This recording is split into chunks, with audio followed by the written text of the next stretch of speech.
Hola, gracias por ver este video. Vamos a continuar con el estudio del Evangelio de Juan. Hoy vamos a mirar el capítulo 2. En este capítulo encontramos dos acontecimientos: la transformación del agua en vino y también la purificación del templo. Y aquí vemos a Jesús mostrando su poder y también su corazón.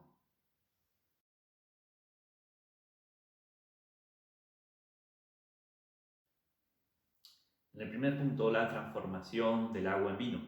Miremos lo que dice la palabra, versículo 1 al 4. Al tercer día se hicieron unas bodas en Caná de Galilea, y estaba allí la madre de Jesús, y fueron también invitados a las bodas Jesús y sus discípulos. Y faltando el vino, la madre de Jesús le dijo: no tienen vino. Jesús le dijo: ¿qué tienes conmigo, mujer? Aún no ha venido mi hora. Para ubicarnos en lo que está sucediendo, tenemos que entender que para la cultura de aquel tiempo y en aquel sector, la hospitalidad era algo muy importante. Ellos tenían la costumbre de cuidar a las personas que venían hacia ellos. Y en el caso de una boda, era mucho más importante. Debía haber abundancia, comidas, bebidas para los invitados. Y el hecho de que faltara algo en la boda, sea comida o bebida, iba a ser deshonra o vergüenza para ellos, por no tener para los invitados. Y eso es lo que está sucediendo en esta boda en Canaán de Galilea. Y probablemente María, la madre de Jesús, es familiar de los que se estaban casando, porque vemos que ella está muy involucrada y está como encargada, ya que normalmente se le daba este cargo a un familiar. Probablemente María era familiar cercano de los que se estaban casando. Y Jesús y sus discípulos llegan a la boda y María le dice: no tienen vino. Y la respuesta de Jesús es extraña. Él dice: ¿qué tienes conmigo, mujer? Aún no ha venido mi hora. Cuando María dice no tienen vino, no solo le estaba informando que se había acabado el vino, sino que le estaba diciendo implícitamente: haz algo, no tienen vino, ¿qué vas a hacer? Obviamente ella sabía que Jesús era el Hijo de Dios, el Cristo, el Salvador. Ella lo concibió por el Espíritu Santo. Un ángel se le apareció y le dijo que en su vientre estaba el Salvador, Cristo, que ella lo iba a dar a luz. Le dijo cómo iba a ser su nombre, Jesús, y le dijo lo que iba a hacer. Y después de 30 años de ese suceso, oye a Juan el Bautista decir: he aquí el Cordero de Dios. María sabe quién es Él y le pide: haz algo y muéstrate, muestra quién eres. Jesús le dice: ¿qué tienes conmigo? Una frase que puede decir: ¿qué a ti y qué a mí? ¿Qué tienes conmigo, mujer? A llamarle mujer y no mamá está indicando una nueva forma de relación. Y no solo con su madre es así, sino con el mundo entero.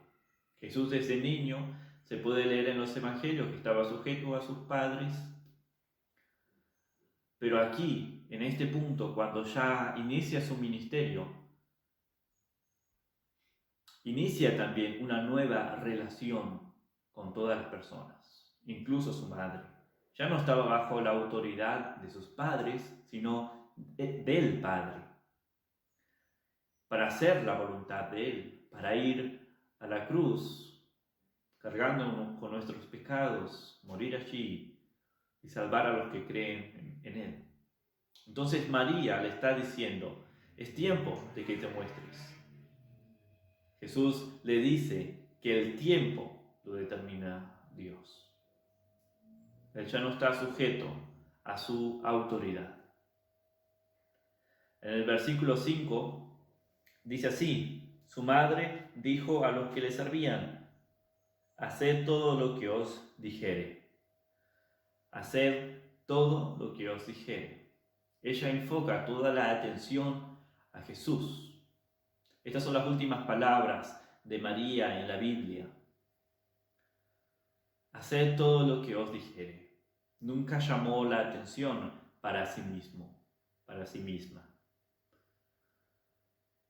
Versículo 6 al 12 dice así: y estaban allí 6 tinajas de piedra para agua, conforme al rito de la purificación de los judíos, en cada una de las cuales cabían 2 o 3 cántaros.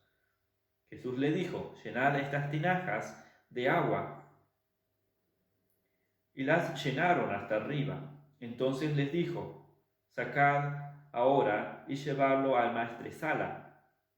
Y se lo llevaron. Y cuando el maestresala probó el agua hecha vino, sin saber él de dónde era, aunque lo sabían los sirvientes que habían sacado el agua, llamó al esposo y le dijo: todo hombre sirve primero el buen vino, y cuando ya han bebido mucho, entonces el inferior, mas tú has reservado el buen vino hasta ahora. Este principio de señales hizo Jesús en Canaán de Galilea, y manifestó su gloria, y sus discípulos creyeron en él. Después de esto descendieron a Capernaum, él, su madre, sus hermanos y sus discípulos, y estuvieron allí no muchos días.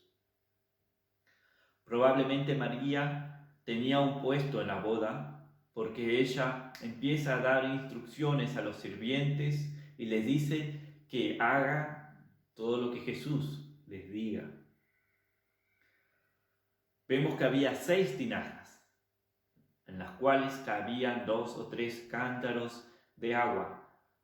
Un cántaro le cabían 40 litros de agua. Entonces, para llenar una tinaja se necesitaban alrededor de 100 litros de agua. Para llenar las 600 litros de agua. Llenan las tinajas con agua y Jesús le dice: llévenselo al maestresala, quien era como el director de la boda. Y ese hombre dice al esposo de la boda que el vino es bueno hasta el final. No solo al principio, sino hasta el final. Hay muchas enseñanzas que podemos tomar de este acontecimiento en estos versículos, pero miremos a los sirvientes. Miremos a los sirvientes y lo que ellos nos enseñan en cuanto a la obediencia a Jesús. Y esta cualidad de obediencia que está en estos sirvientes debe estar en nosotros, los que queremos seguir los caminos de Dios. En primer lugar, vemos la obediencia sin cuestionar. Jesús les dice: llenen las tinajas con agua. Ellos pudieron haber dicho: ¿cómo que con agua? Si necesitamos vino. Pudieron haber cuestionado la orden de Jesús. Pero, ¿qué hicieron? Fueron obedientes y llenaron las tinajas sin cuestionar. Pero también su obediencia fue con paciencia y esfuerzo. Eran 600 litros de agua aproximadamente. Y ellos los llenaron. Para eso tuvieron que ir una y otra vez al pozo a buscar agua. Paciencia y esfuerzo, porque también era un trabajo pesado. En tercer lugar, su obediencia fue con perseverancia. Dice que llenaron hasta arriba. No se quedaron a mitad o 3/4, lo llenaron hasta no poder poner más agua.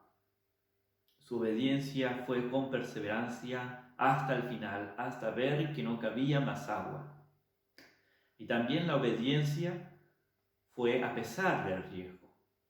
¿Qué riesgo? Jesús le dice: tomen eso y llévenselo al maestresala, Ahora ellos vieron que lo que habían puesto en las tinajas era agua. Lo que cargaron fue agua. Y estaban corriendo el riesgo de presentarse ante aquel hombre y ser acusados de intentar arruinar la boda al poner agua en vez de vino para que los invitados tomen. Corrían un riesgo, pero prefieren creer y obedecer a Jesús.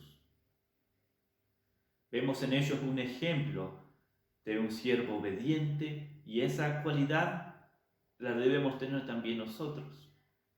Si querés servir a Jesús, nuestra obediencia debe ser a Él de esta manera, sin cuestionar, con paciencia y esfuerzo, con perseverancia y a pesar del riesgo. Él no te va a pedir que tú hagas más de lo que tus cualidades, tus capacidades te permiten. Jesús no les dijo a ellos, llenen las tinajas de vino. Era algo imposible para hacer. No podían hacer, aunque les pedía. Iba más allá. Pero Jesús, sabiendo lo que podían hacer, les dice, llénenlas con agua. Eso sí podían hacer. Jesús podía haber tronado los dedos y las tinajas estaban llenas de vino. Pero la verdad es que Él quiere utilizar personas para hacer su obra. Fue algo increíble ver lo que Jesús hizo. Los siervos, los que están cerca de Jesús y le obedecen fielmente, pueden ver lo que Jesús hace y ver así su gloria.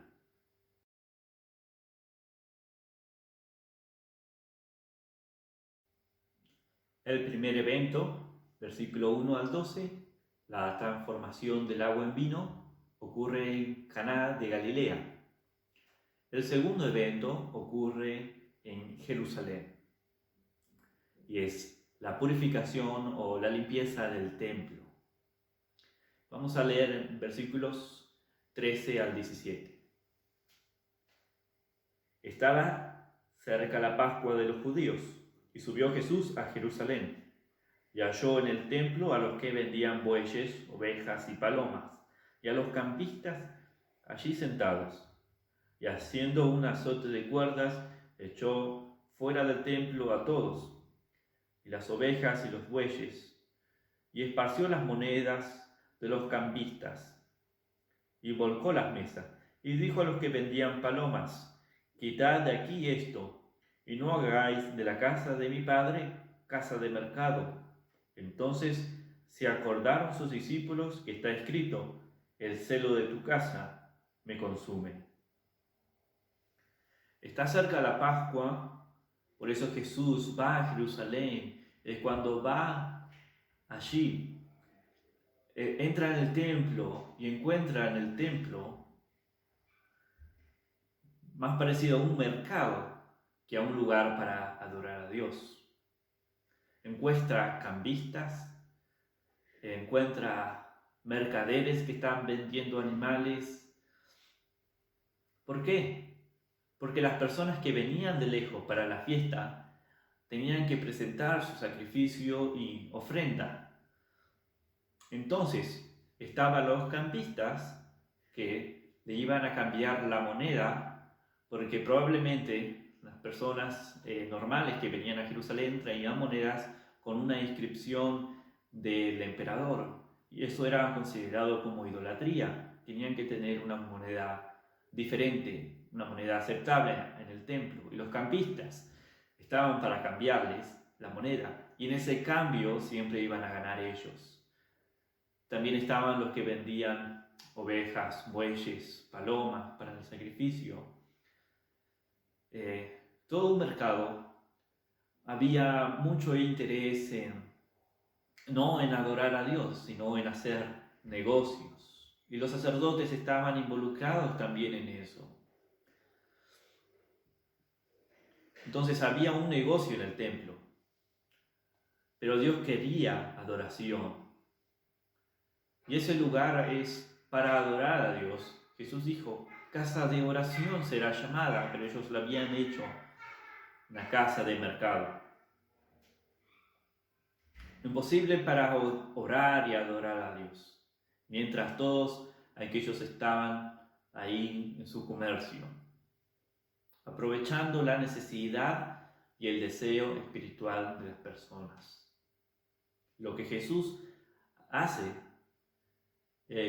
al ver todo lo que está sucediendo es interesante. Él arma un látigo y empieza a volcar las mesas y echar a todos. Empieza a limpiar el templo, a mostrar a las personas que están equivocadas al hacer eso. Realmente se enojó. Ahora, ¿el enojo es pecado? No. El enojo es un sentimiento que es adecuado en ciertas ocasiones. Hay injusticias las cuales podemos ver diariamente, que naturalmente vamos a responder con enojo, disgusto. Pero si bien el enojo no es pecado, muchas veces en nuestro enojo pecamos. El enojo nos puede llevar a pecar.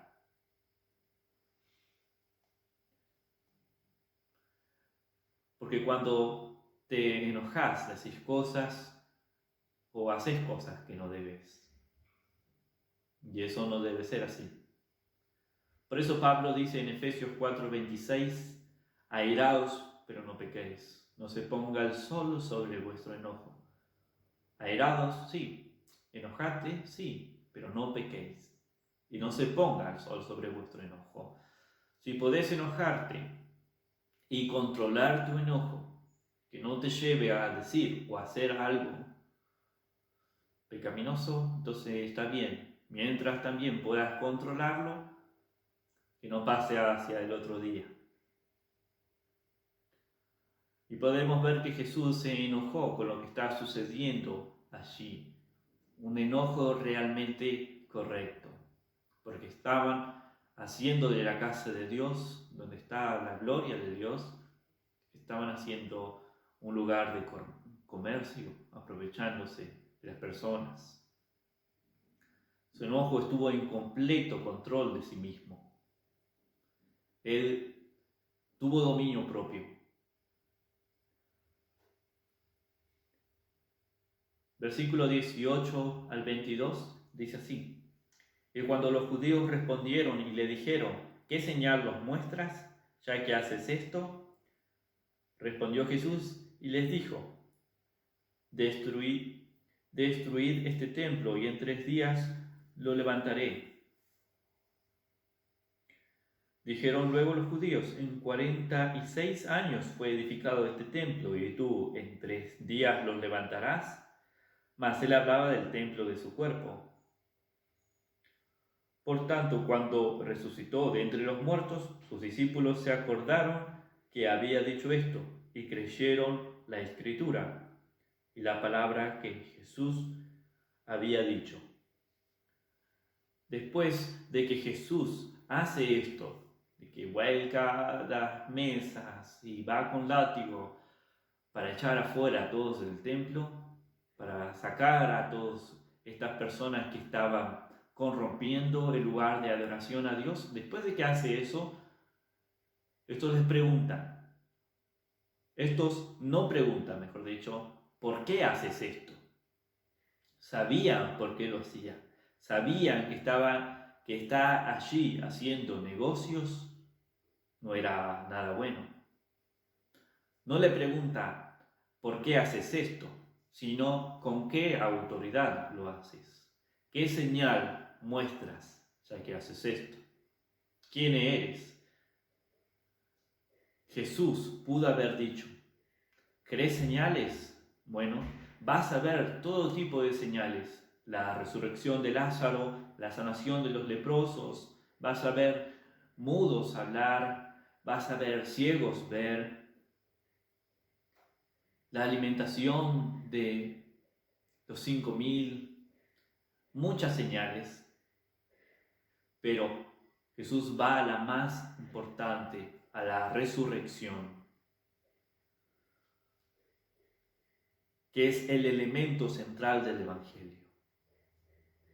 Esta es la señal que Él les va a mostrar. que Él va a resucitar. Si Él no hubiera resucitado, no habría evangelio, no habría salvación. Versículo 23 al 25 dice así: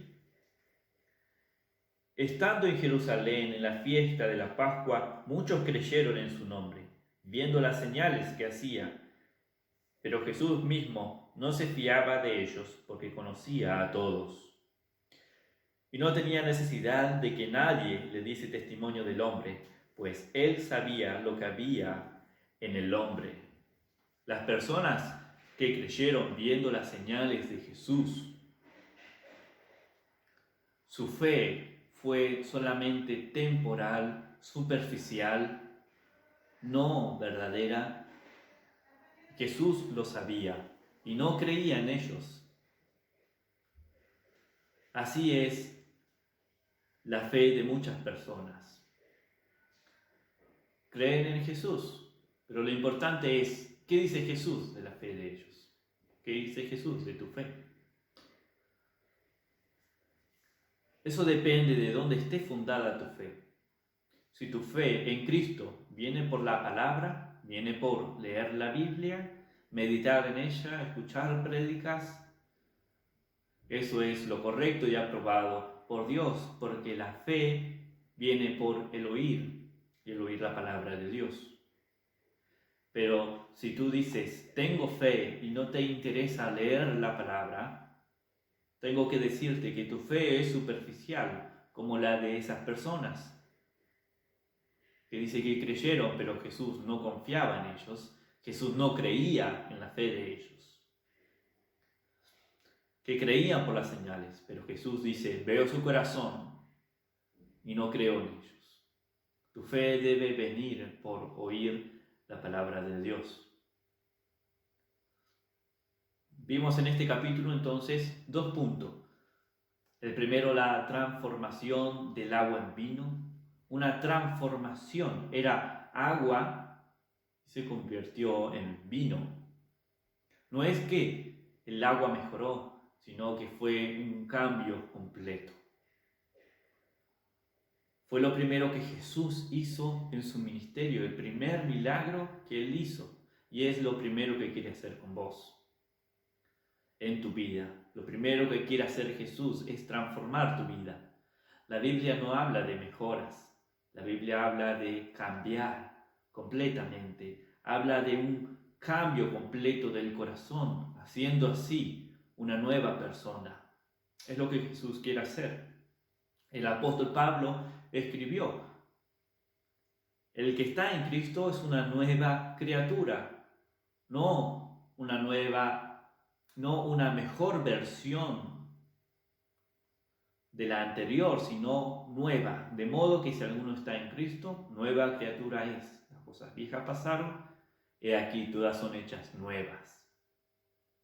Dios quiere en primer lugar, hacer una transformación en tu vida. Lo segundo que quiere hacer en tu vida y en la mía es limpieza. Como lo hizo en el templo, entrar y quitar todo aquello que está estorbando de acercarnos a Dios. Una limpieza profunda para una correcta adoración a Dios.